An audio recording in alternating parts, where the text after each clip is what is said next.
तो मैं 3 सवाल लूँगा जिस पर बार बार मुझे पूछा जाता है आप लोगों से, मीडिया से, कास्ट सेंसस क्यों और कास्ट सेंसस का माने क्या है। दूसरा सवाल जो किसी ने उठाया था, कांग्रेस पार्टी ने इतिहास में इसका विरोध किया है, अब अचानक आप इसका समर्थन क्यों कर रहे हैं। तो आरक्षण को लेकर थोड़ा इतिहास में आपको बताना चाहता हूँ। और तीसरा सवाल जो किसी ने कहा कि कास्ट सेंसस के बाद अगले कदम क्या हैं, तो उस पर मैं थोड़ा जानकारी दूंगा। ये सब हमारे उदयपुर डिक्लेरेशन में है, हमारे रायपुर रेजोल्यूशन में है और हमारे 2024 के लोकसभा चुनाव न्याय पत्र में भी हैं। तो मैं आपसे रिक्वेस्ट करूंगा कि जब आपको समय मिलेगा फिर से आप उदयपुर डिक्लेरेशन पढ़िए, रायपुर रेजोल्यूशन पढ़िए और हमारा जो मैनिफेस्टो है 2024 का लोकसभा चुनाव के लिए उसको भी पढ़िएगा। तो सारे जो सवाल उठाए गए हैं मैं समझता हूँ आपको जवाब मिल जाएगा। तो पहली बात, 30 अप्रैल 2025 को अचानक अप्रत्याशित तरीके से मोदी सरकार ने घोषणा कर दी कि जनगणना में जाति के सवाल भी पूछे जाएंगे। 2021 में 16वां जनगणना होना था। 1872 से हर 10 साल जनगणना होता है। स्वतंत्रता के बाद 1951 में पहली बार आज़ाद भारत में जनगणना हुआ और 2021 को होना था, पर 2021 में नहीं हो पाया कोविड की वजह से। हालांकि 2021 और 2023 के बीच में 60 ऐसे देश हैं दुनिया में जिन्होंने सेंसस कराया है, पर हमारी सरकार ने कोविड का बहाना लिया और 2021 का जो सेंसस था उसको बार बार वो टालते रहे। और अचानक 30 अप्रैल को पहलगाम आतंकवाद हमले के बाद और ऑपरेशन सिंदूर के पहले मोदी सरकार ने ये घोषणा कर दी कि जनगणना जब होगा तब जाति के सवाल भी पूछे जाएंगे। तो इसका जो संदर्भ है, इसका जो बैकग्राउंड है, पृष्ठभूमि है, मैं आपको देना चाहता हूं।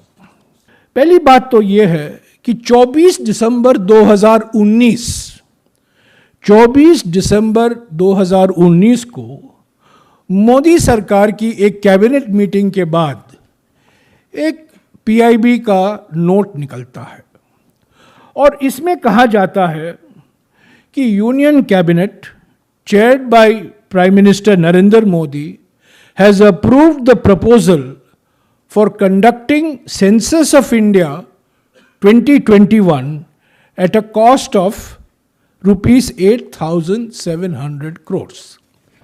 19 दिसंबर 2019 को ये घोषणा की जाती है कि 2021 की जनगणना होगी, 8,700 करोड़ रुपया का आवंटन होगा और ये करीब 9 महीने के अंदर खत्म होगा। 2019 में ये घोषणा की गई थी और कैबिनेट ने निर्णय में ये कहीं जिक्र नहीं था कि जाति के सवाल पूछे जाएंगे, यानी कि ये साधारण सा जनगणना होगा जो 1951 से हम कर रहे हैं। इसमें जाति का बिल्कुल जिक्र नहीं था। तो पहली बात तो ये है। दूसरी बात, अगर आप देखें, सवाल पूछा जाता है पार्लियामेंट में 20 जुलाई 2021 को लोकसभा में एक सवाल पूछा जाता है। रक्षा निखिल खड़से ने यह सवाल पूछती है और आज वो मोदी सरकार की मंत्री भी हैं और वो सवाल पूछती है कि क्या जाति जनगणना होगा कि नहीं, कि 2021 का जो जनगणना है उसमें जाति के सवाल पूछे जाएंगे कि नहीं।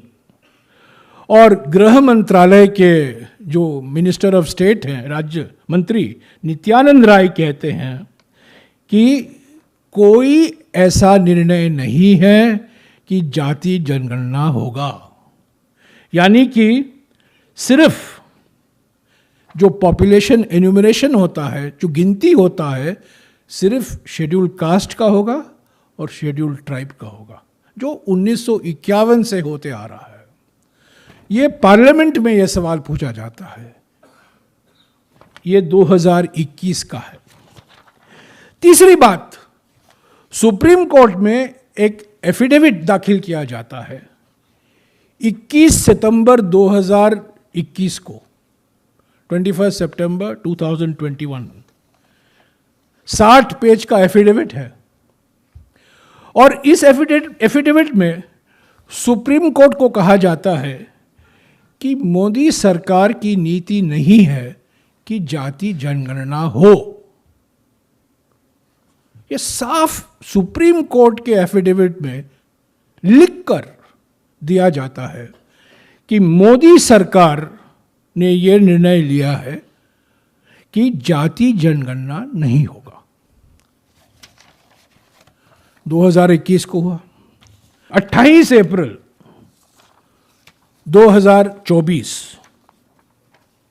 प्रधानमंत्री एक इंटरव्यू देते हैं और उसमें कहते हैं कि कांग्रेस पार्टी की मांग जो है जाति जनगणना की, वो अर्बन नक्सल सोच है।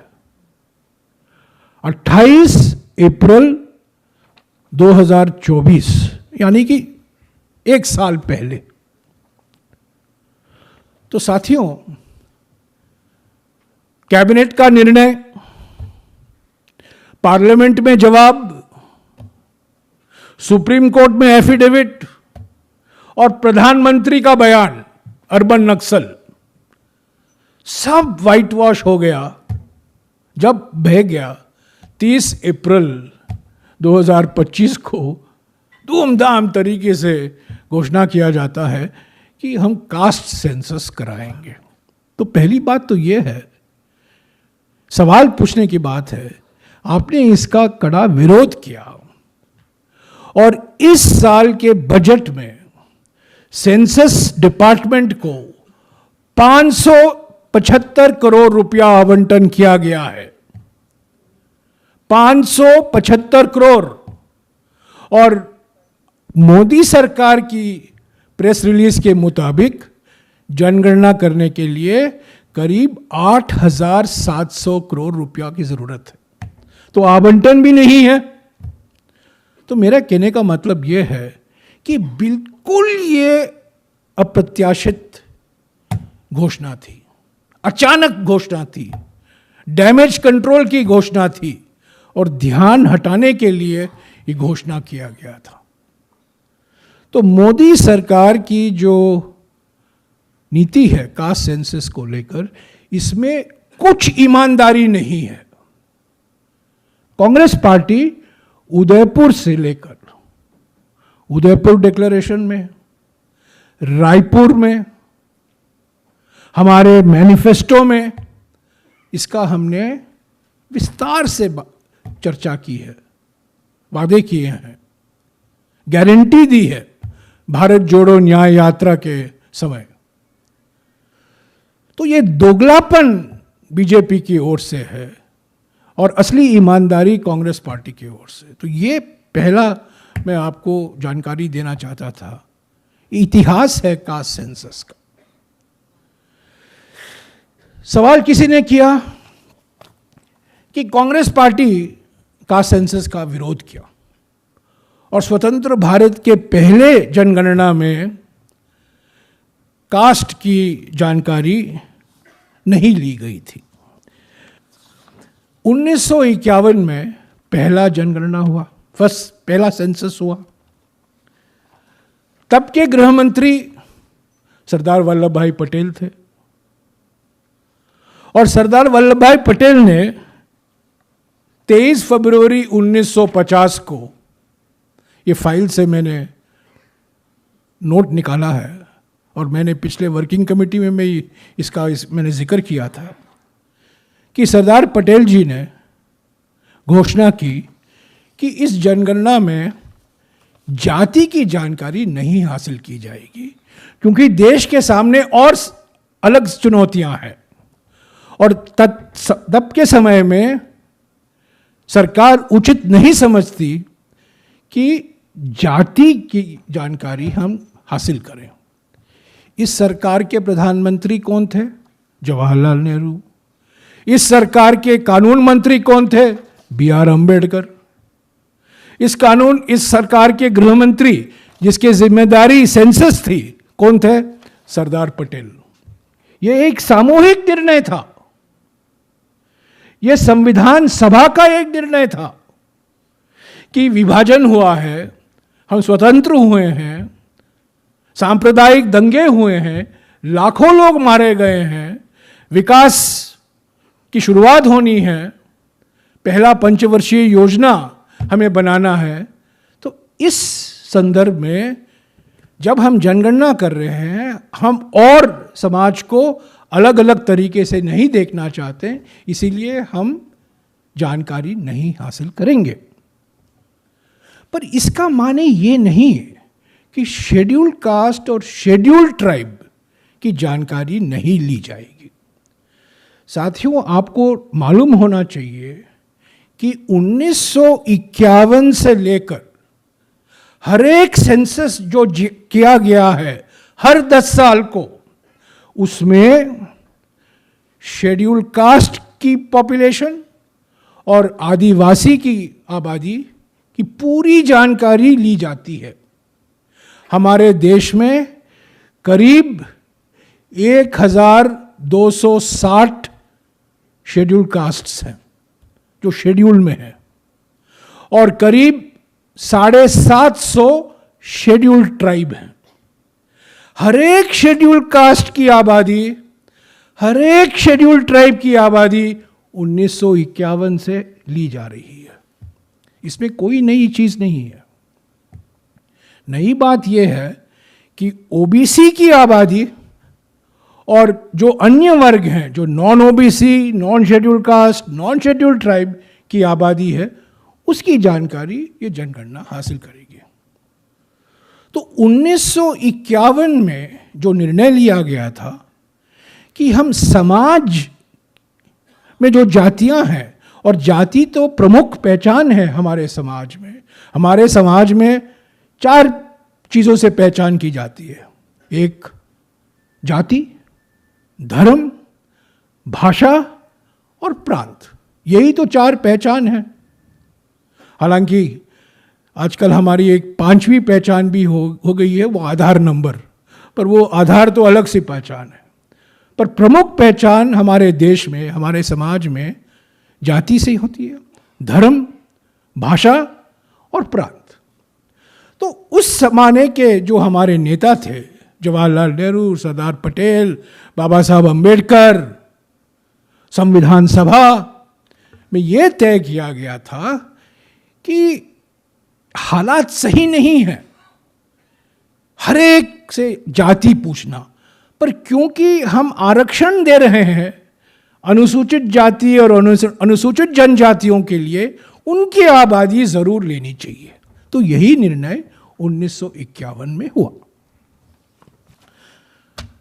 तो जब सवाल किसी ने किया सवाल कि कांग्रेस पार्टी ने अपने समय में तो जानकारी नहीं ली थी, अभी अचानक आप मांग कर रहे हैं। इतिहास ये है, बैकग्राउंड ये है कि सरकार ने जब निर्णय लिया था, उसके कानून मंत्री डॉक्टर बाबा साहब अम्बेडकर थे। उन्होंने इस पर इस्तीफा नहीं दिया, इस पर इस्तीफा नहीं दिया था, और यह घोषणा सरदार पटेल ने 23 फरवरी 1950 को किया था। दूसरी बात आती है, जवाहरलाल नेहरू इसके खिलाफ थे। किसी ने सवाल किया राहुल जी से, जवाहरलाल नेहरू इसके खिलाफ थे। 1953 को काका साहब कालेलकर आयोग बिठाया गया संविधान के अनुसार। संविधान में प्रावधान है कि सोशली और एजुकेशनली बैकवर्ड क्लास, संविधान में कहा जाता है socially and educationally backward class, तो उसके लिए काका साहब कालेलकर की समिति बिठाई गई ओबीसी वर्गों के लिए। 2 साल बाद उस समिति ने अपनी रिपोर्ट पेश की। इस आयोग के 11 सदस्य थे। 11 में से 5 लोगों ने असहमति नोट पेश किया। ये मजेदार बात है, आपको जाननी चाहिए। 5 सदस्य, 11 में से 5 ने कहा कि हम सिफारिशों से सहमत नहीं हैं। और सबसे बड़ी बात यह है कि जब आयोग के अध्यक्ष काका साहब कालेलकर राष्ट्रपति को अपना रिपोर्ट पेश करते हैं, 50 पन्ने का खत लिखते हैं और काका साहब कालेलकर कहते हैं ये हमारी आयोग की सिफारिश है, मैं इससे सहमत नहीं हूं। क्या आप जानते हैं हमारे इतिहास में ये एकमात्र ऐसा मिसाल है जहां आयोग बिठाया जाता है, आयोग सिफारिश करती है और आयोग के अध्यक्ष कहते हैं मैं इन सिफारिशों से सहमत नहीं हूं। काका साहब Kalelkar commission submitted report for OBCs. 11 members, 5 members gave dissent note and chairman gave his dissociation note. And this was the fate of the first backward class commission. तब पंडित जी ने क्या किया? पंडित जी ने कहा कि अब तो कोई सहमति नहीं है, आम सहमति नहीं बन पाई है, तो हम क्या करें? तो एक तरीका ढूंढ निकाला। पंडित जी के जमाने में जब वो प्रधानमंत्री थे, उन्होंने एक तरीका ढूंढ निकाला। तरीका यह निकाला गया कि ओबीसी वर्गों के लिए केंद्र सरकार से कोई आरक्षण नहीं दिया जाएगा, पर राज्यों को पूरा अधिकार है आरक्षण देने के लिए। सब लोग मंडल मंडल मंडल जपते हैं, मंडल कमीशन, मंडल कमीशन, मंडल कमीशन। मंडल कमीशन के पहले 11 राज्यों में ओबीसी वर्गों के लिए आयोग का गठन किया गया। आंध्र प्रदेश में 1968 में मनोहर प्रसाद कमीशन बिठाया गया। बिहार में 1971 को मुंगेरी लाल आयोग बिठाया गया। गुजरात में 1972 को AR बख्शी कमीशन बिठाया गया। जम्मू और कश्मीर में 1970 को JN वजीर कमीशन बिठाया गया। कर्नाटका में हावनूर कमीशन बिठाया गया, ऐतिहासिक हावनूर कमीशन जो मील पत्थर है हमारे राजनीतिक इतिहास में। 1972 को उसका गठन हुआ। केरला में 1961 को VK विश्वनाथन कमीशन बिठाया गया। महाराष्ट्र में अतुल 1961 को BD देशमुख कमीशन का गठन हुआ। और आपको जानकारी है कि देश का पहला ओबीसी मुख्यमंत्री महाराष्ट्र में नियुक्त किया गया और वो 12-13 साल मुख्यमंत्री रहे। वो रिकॉर्ड किसी ने अभी तक छुआ नहीं है, वसंतराव नायक। पंजाब में 1965 को बृषभान कमीशन बिठाया गया और उत्तर प्रदेश में 1975 को चेडीलाल साठी कमीशन बिठाया गया। और सबसे बड़ी बात, तमिलनाडु में 1968 को AN सत्यनाथन कमीशन बिठाया गया। मेरा कहने का मतलब है मंडल तो बाद में आया, मंडल के पहले 11 कांग्रेस राज्यों ने ओबीसी वर्गों के लिए आरक्षण के लिए रोजगार में, यानी कि सरकारी रोजगार में और शिक्षा संस्थाओं में ये आयोग का गठन किया और आरक्षण का प्रावधान भी किया। ये मंडल जब आता है और मंडल कमीशन रिपोर्ट पेश होता है 1980 को, ये सिर्फ केंद्र सरकार से के संबंध में है, राज्यों में पहले ही हो चुका है। ये सामाजिक न्याय की जो बात करते हैं मंडल कमीशन को लेकर, वो पहले ही 11 कांग्रेस सरकारों ने, पहले पंडित जी के ज़माने में, बाद में शास्त्री जी के जब प्रधानमंत्री थे, बाद में जब इंदिरा जी प्रधानमंत्री थी, ये सब राज्यों के स्तर पर आरक्षण दिया गया था। पर यह बात सही है कि केंद्र सरकार को लेकर मंडल कमीशन के बाद ही ये बात उठी है और उसका मैं और जिक्र करूंगा। तो ये है हमारा इतिहास। तो ये जो कास्ट सेंसस है, इसका मुख्य मकसद ये है, राहुल जी ने कहा है आपको, पर मूल बात यह है कि हमारी आबादी कितनी है।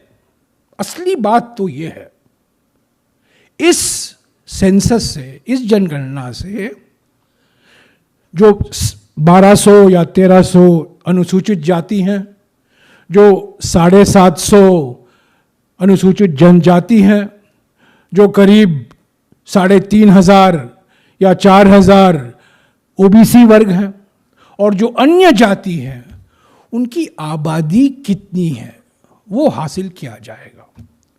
और इसका असर कहाँ पड़ेगा? इसका असर आरक्षण पर पड़ेगा। और आरक्षण कहाँ होगा? सरकारी नौकरियों में, रोजगार में और शिक्षा के संस्थाओं में।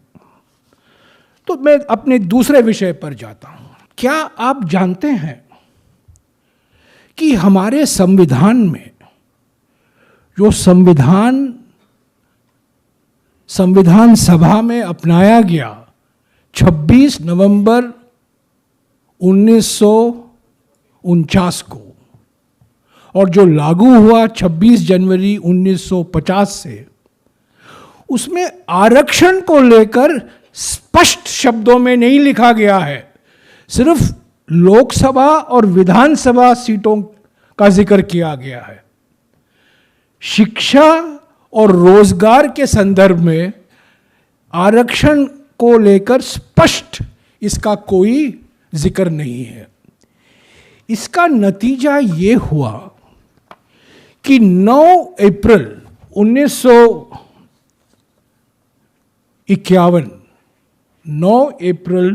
1951 एक ऐतिहासिक निर्णय है सुप्रीम कोर्ट का, स्टेट ऑफ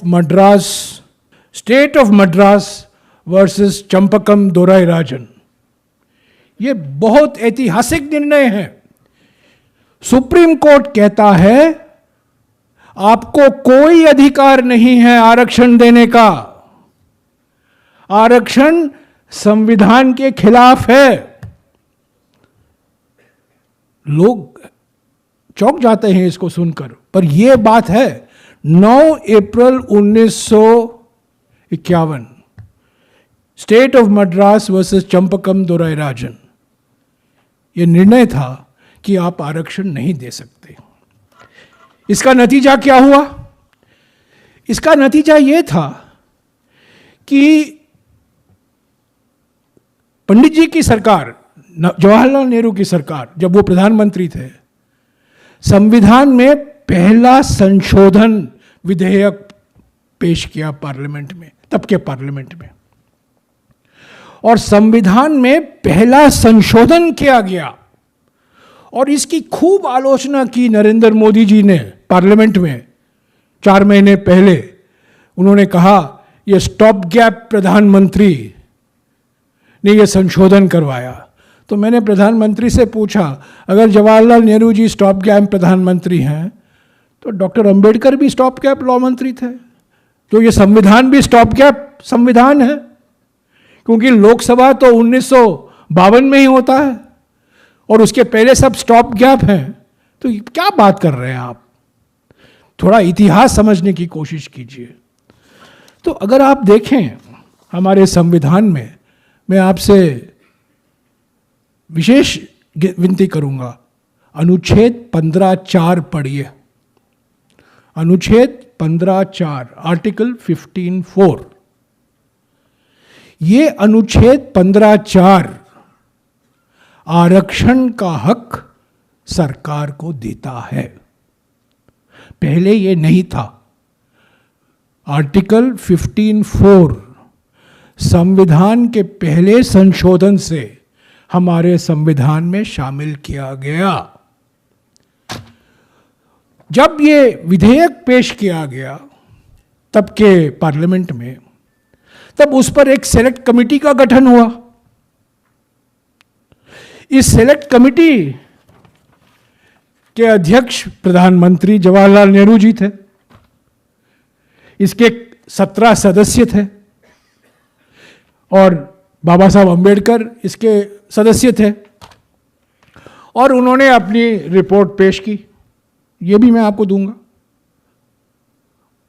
ये मई 24, 1951।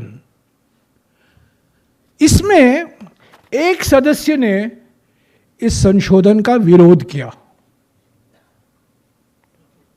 श्यामा प्रसाद मुखर्जी। कौन है श्यामा प्रसाद मुखर्जी? 2 साल बाद और 1 साल बाद भारतीय जनसंघ का गठन होता है। यानी कि भारतीय जनसंघ के जो स्थापक थे, उन्होंने अनुच्छेद 15(4) का विरोध किया था। और बदनामी होती है पंडित जवाहरलाल नेहरू जी की, जिन्होंने यह संशोधन कराया। 15(4) पढ़िए।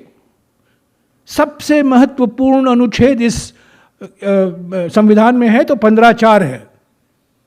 इसके बाद 15(5) का जिक्र करूंगा। पर 15(4) नहीं होता तो आरक्षण असंभव था, क्योंकि सुप्रीम कोर्ट ने यह तय कर लिया था कि आरक्षण संविधान के खिलाफ है, क्योंकि साफ तरीके से नहीं लिखा गया था कहीं, सिर्फ विधानसभा और लोकसभा के आरक्षण सीटों को लेकर। और इसका एक कारण है। कारण यह है, जो लोग इतिहास जानते हैं, पूना पैक्ट आपको याद होगा, 1932 का पूना पैक्ट, सितंबर, जो बाबा साहब अंबेडकर और महात्मा गांधी जी के बीच में था, वो आरक्षण को लेकर था, चुनाव के संबंध में, शिक्षा के संबंध में नहीं, रोजगार के संबंध में नहीं, सिर्फ चुनाव को लेकर आरक्षण का प्रावधान बाबा साहब अंबेडकर ने मांगा और महात्मा गांधी जी ने अपनी स्वीकृति दी और पूना पैक्ट बना। और वो पूना पैक्ट के जो मुख्य बिंदु थे वो इस संविधान में शामिल किए गए। आरक्षण रोजगार में, आरक्षण शिक्षा संस्थाओं में कांग्रेस की नीति थी, और किसी की नीति नहीं थी, कांग्रेस पार्टी की नीति थी।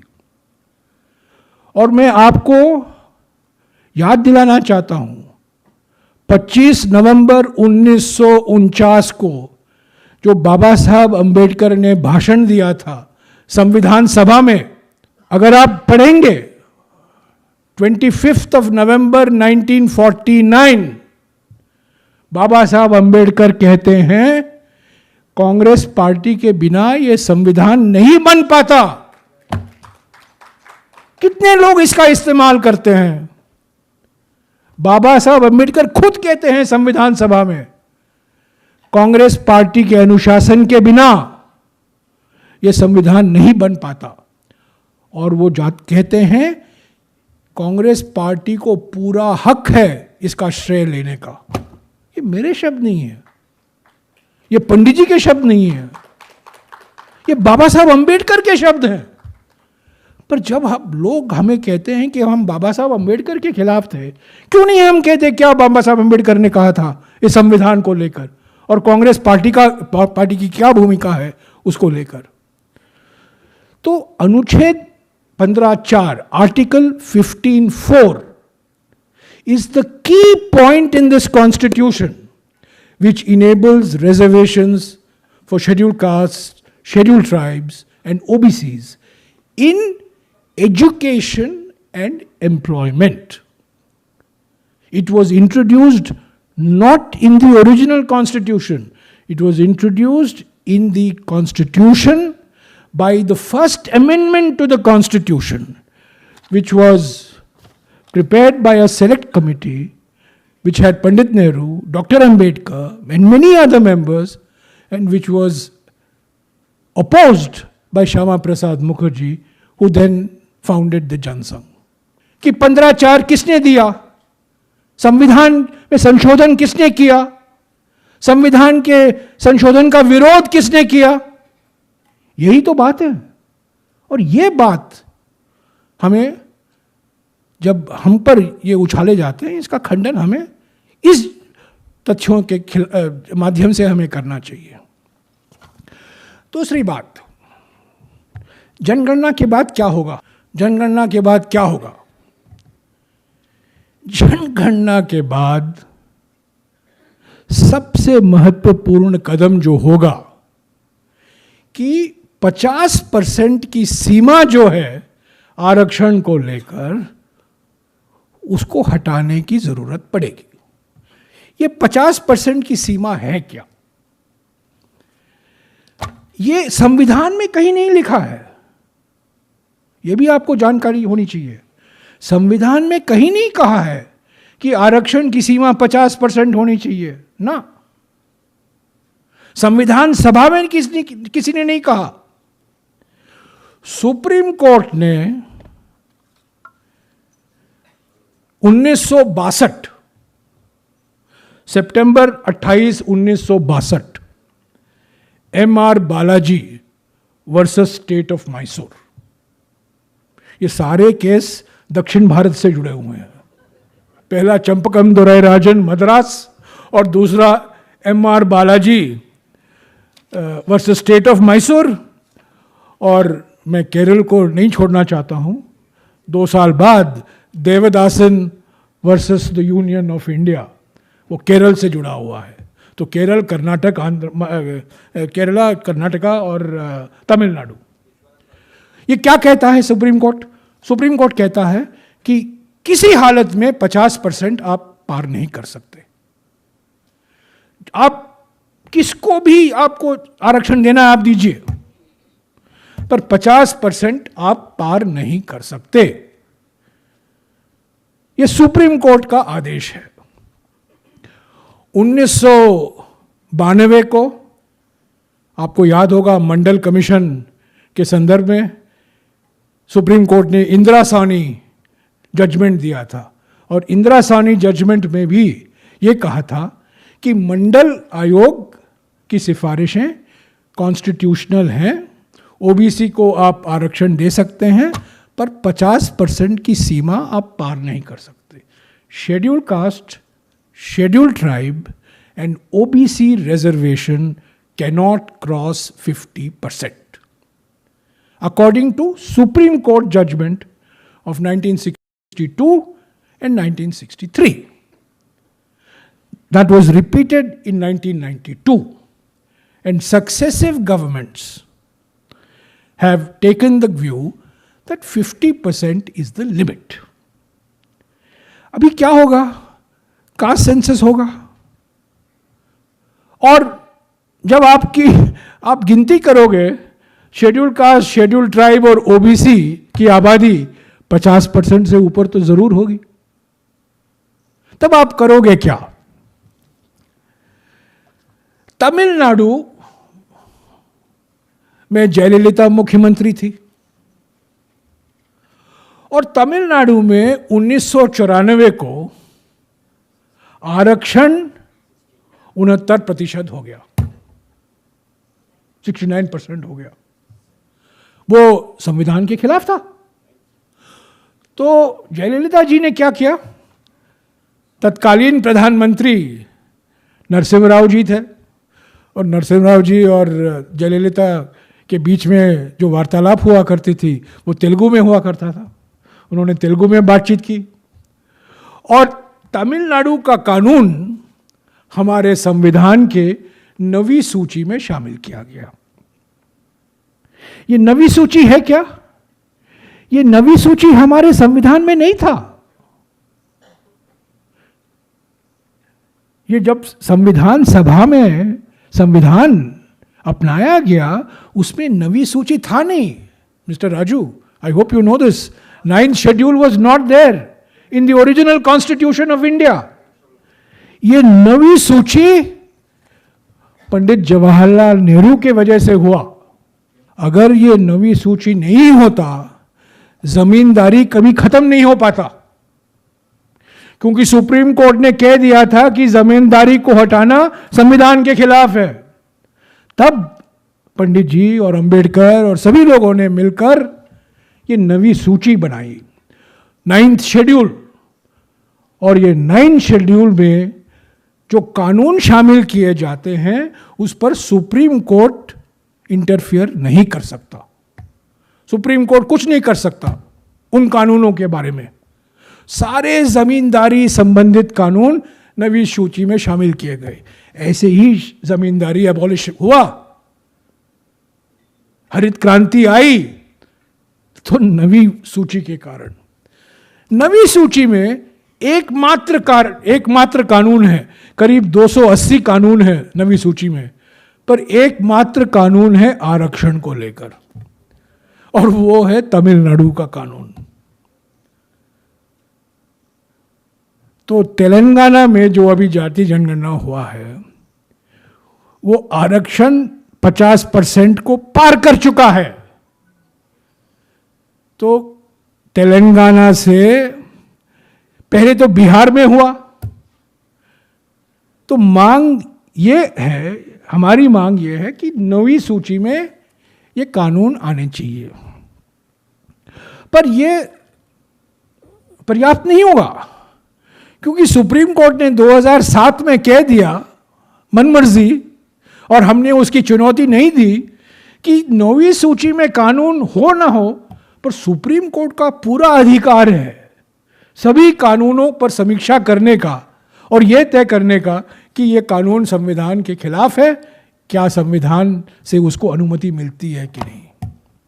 तो सिर्फ 9वीं सूची में शामिल करना पर्याप्त नहीं होगा, ये 50% की सीमा हटानी होगी, और वो तभी हटेगा जब संविधान में संशोधन होगा। The only way you can remove the 50% ceiling is not to bring it in the 9th schedule, because even the 9th schedule now is subject to review by the Constitution, by the Supreme Court, but by passing a constitutional amendment. क्योंकि जब आप caste census करोगे, schedule caste, schedule tribe और OBC की आबादी जरूर 50% से ऊपर होगी। और बार बार हमें कहा जाता है कि संविधान समानता की बात करती है। ये बात सही है, समानता की बात करती है, बट हमें आज जो हकीकत है सिर्फ समानता से नहीं, समानुपातक समाज से हमें मायने रखना चाहिए, यानी बराबरी हिस्सा से। राहुल जी ने सही कहा कि वक्त की मांग को देखकर हम नीति बनाते हैं। 1950 में जाति जनगणना प्राथमिकता नहीं थी, प्राथमिकता और कुछ थी, पर जो विकास हुआ है हमारे देश में 70 साल में, विकास हुआ है, तेजी से विकास हुआ है। हम दुनिया के तीसरे नंबर पर पहुंचे हैं अर्थव्यवस्था के आंकड़े को लेकर, पर जो आर्थिक विषमताएं आई हैं, बराबर तरीके से विकास नहीं हो पाया है, उसका एक मुख्य कारण है जो हमारे समाज में जाति के कारण जो विषमताएं बन जाती हैं जन्म से लेकर, वो हम दूर नहीं कर पाए हैं। और आरक्षण ही एकमात्र तरीका है सरकार के हाथ में इसको सही तरीके से सामना करने का। तो वास्तविक है कि जब ये कास्ट सेंसस किया जाएगा, गिनती की जाएगी, आबादी अनुसूचित जाति, अनुसूचित जनजाति और ओबीसी वर्गों की 50% से ज़्यादा होगा, तब मांग होगी तो हमारी आरक्षण को भी 50% के ऊपर होना चाहिए। आज वो असंभव है। महाराष्ट्र में असंभव है, कर्नाटक में असंभव है, केरला में असंभव, हरियाणा में असंभव है, बिहार में तो चैलेंज किया गया है, तेलंगाना में अब ये इन्होंने किया है, पर तेलंगाना को भी चुनौती दी जा रही है हाई कोर्ट में और सुप्रीम कोर्ट में। और मुझे कोई शक नहीं है कि हाई कोर्ट और सुप्रीम कोर्ट कहेगा कि ये संविधान के खिलाफ है। तब हम करेंगे क्या? तो हमारी दूसरी मांग रही है उदयपुर में, रायपुर में, हमारे मैनिफेस्टो में, कि न केवल हम कास्ट सेंसस कराएं ताकि हमें पूरी जानकारी मिले, पर कास्ट सेंसस कराएं और ये 50% की सीमा संविधान के संशोधन के माध्यम से हम हटाएं। ये हमारी दूसरी मांग है। तीसरी मांग है अनुच्छेद 15(5) को लेकर, आर्टिकल 15(5). 15(4) का तो मैंने जिक्र किया है, जो संविधान के पहले संशोधन द्वारा संविधान में शामिल किया गया था। 93वां संशोधन, 93rd अमेंडमेंट, मनमोहन सिंह जी की सरकार के समय में संविधान में कराया गया। अनुच्छेद 15(5) शामिल किया गया। हमारी ही सरकार, हमारे ही प्रधानमंत्री ने 2006 में संशोधन कराया, आर्टिकल 15(5) शामिल कराया, जिसके द्वारा अनुसूचित जाति, अनुसूचित जनजाति और ओबीसी वर्गों के लिए निजी शैक्षिक संस्थाओं में आरक्षण का प्रावधान दिया गया है। कई हमारे पार्टी में किसी को जानकारी ही नहीं, राजू जी के अलावा और किसी को जानकारी ही नहीं थी।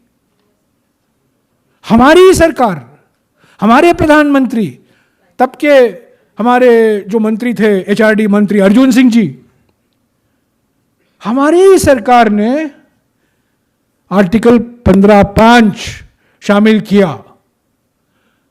और आर्टिकल 15(5) कहता है, प्राइवेट एजुकेशनल इंस्टीट्यूशन, एडेड और अनएडेड, आपसे सरकार से धनराशि मिलती है या नहीं, अगर आप प्राइवेट एजुकेशनल इंस्टीट्यूशन हैं तो अनुसूचित जाति, अनुसूचित जनजाति और ओबीसी युवाओं को आरक्षण देना संविधान सरकारों को हक देता है। मनमोहन सिंह जी प्रधानमंत्री थे, आपने क्यों नहीं किया? मैं बताता हूं हमने क्यों नहीं किया। क्योंकि जब हमने संशोधन किया, इसके बाद में हमने इस संशोधन को सरकारी शिक्षक संस्थाओं में लागू की। पहला कदम आईआईटी, आईआईएम, जो गवर्नमेंट एजुकेशनल इंस्टीट्यूशन है, हमने एससी एसटी पहले से ही था, ओबीसी को भी हमने 27% दिया।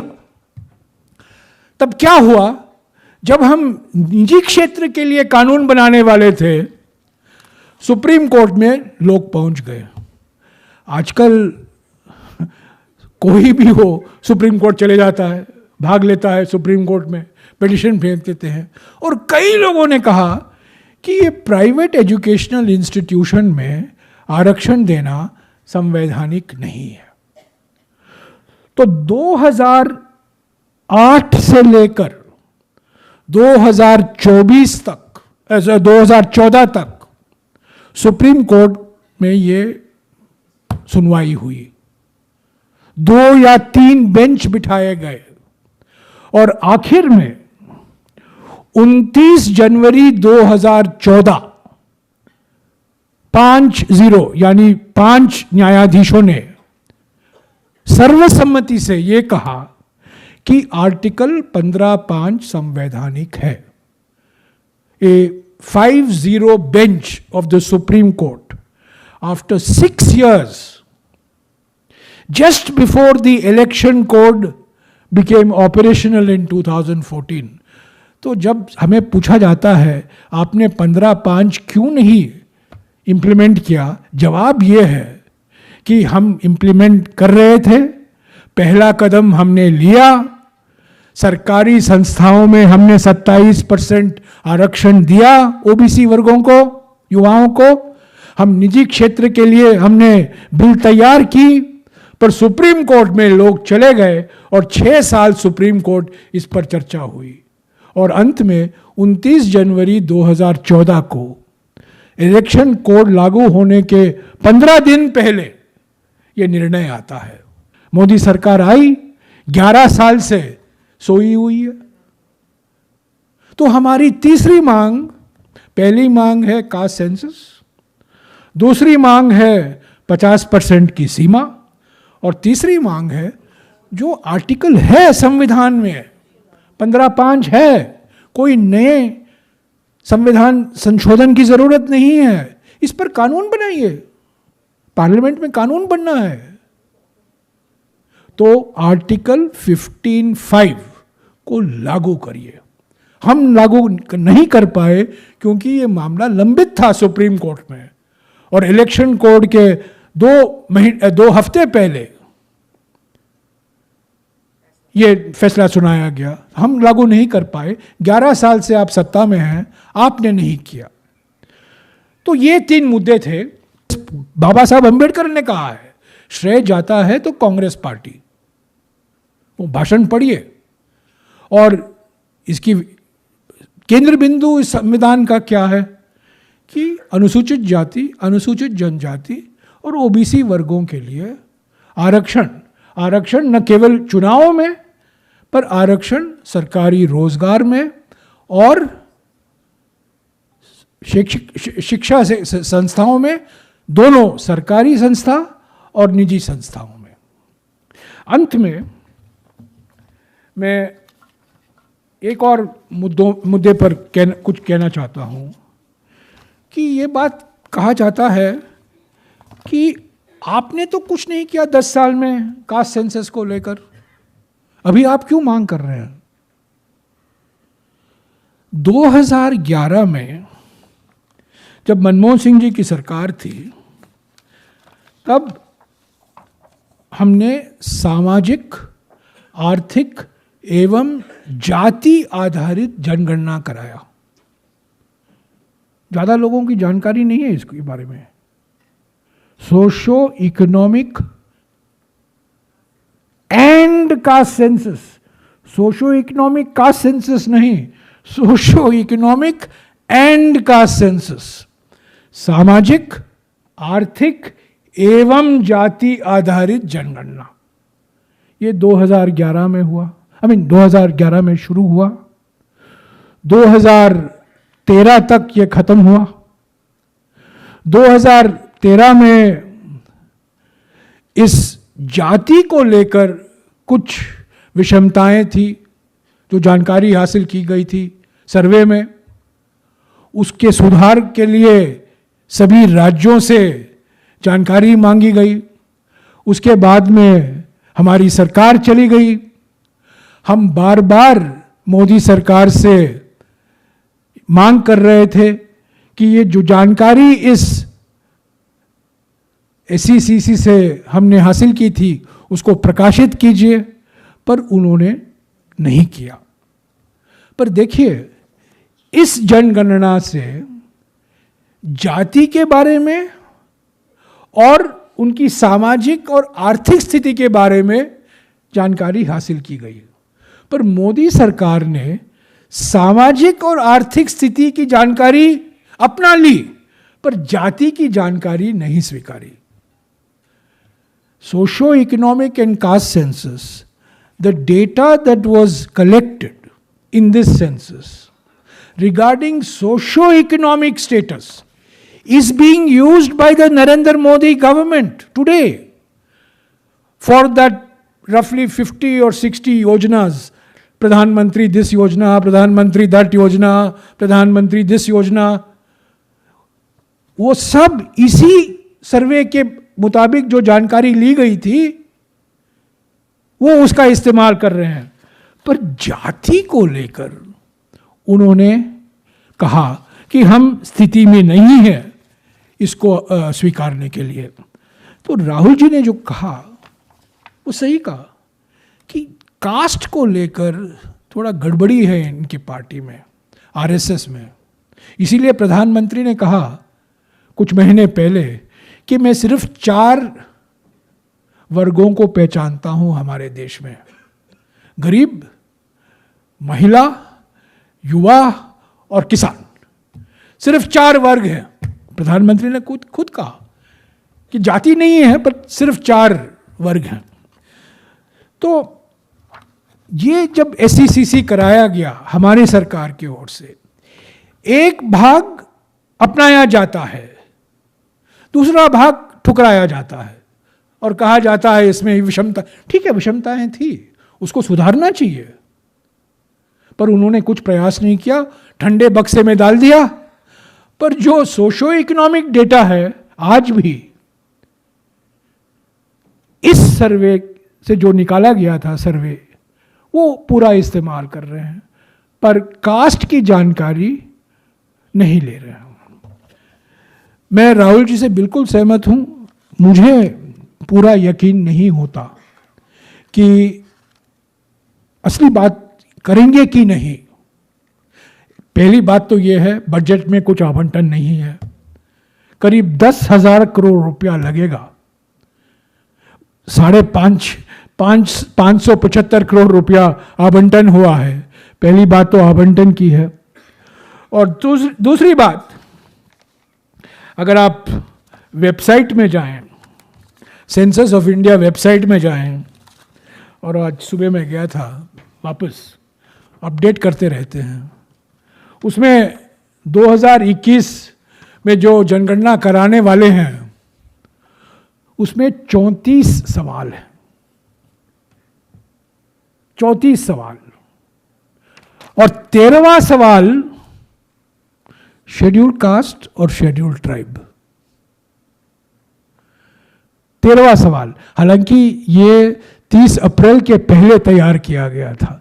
30 अप्रैल के बाद क्या करेंगे मैं नहीं कह सकता हूं, पर 30 अप्रैल के पहले जो ये सेंसस ऑफिस ने अपने वेबसाइट के माध्यम से हमें उपलब्ध कराया है, उसमें 34 सवाल हैं, और उसमें से 13वां सवाल जाति से जुड़ा हुआ है। और सिर्फ आप शेड्यूल कास्ट हैं या शेड्यूल ट्राइब हैं। अगर आप शेड्यूल कास्ट हैं, आपका कास्ट क्या है, सब कास्ट क्या है। अगर आप शेड्यूल ट्राइब हैं, आपका सब ट्राइबल कैटेगरी क्या है। तो सिर्फ यही है। तो मुझे नहीं लगता कि ये करेंगे। हालांकि करेंगे भी तो हमारी ये मांग है कि जो सवाल उठाए जाएंगे, जो सवाल उठाने के लिए जो तैयारी होनी चाहिए, वो बंद कमरों में नहीं होनी चाहिए, सबसे बातचीत करके मशवरे के बाद होनी चाहिए। इसीलिए आज मैंने हमारे तेलंगाना के साथियों, राजू जी हैं, महेश गौड़ हैं, तेलंगाना से आए हुए हैं, और भी राजेश हैं, शिल्पी तिर्की जी हैं, और अनिल जैहिंद भी हैं। मैं इन तेलंगाना में हमने क्या किया है, और तेलंगाना की जाति जनगणना और राष्ट्रीय जाति जनगणना जिस पर अभी विचार हो रहा है, इसके बीच में क्या अंतर है, क्या अधिक जानकारी हम ले रहे हैं। जो जानकारी, जैसा कि राहुल जी ने कहा, तुरंत उसका रेलेवेंस नहीं होगा, कई साल लगेंगे, पर तुरंत जो उसका महत्व होगा 50% सीमा और 15/5 को लेकर। तो हमारी ये 3 मांग सामाजिक न्याय की आप कभी भूलिएगा मत।